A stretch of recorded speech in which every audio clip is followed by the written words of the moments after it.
bago ako unang tumapak sa operating room. Sa courtroom. Sa site. May isa isa munang tumayo para sa akin. Mula elementary, Hanggang high school. hindi lang siya nagturo ng leksyon. Tinuruan din niya ako maniwala sa sarili ko. Tinuruan niya ako magpursige. Tinuruan niya akong tumindig.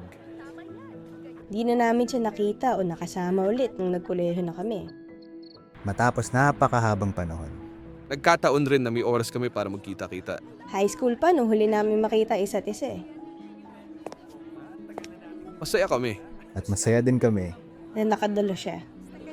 Saya-saya ko. Sa wakas, nakita kita ulit tayo. Ang sarap naman ng pagkain. Masarap ang steak. Sa mga gurong nagturo sa amin, Kung paano tumayo sa buhay. salamat po sa inyong lahat.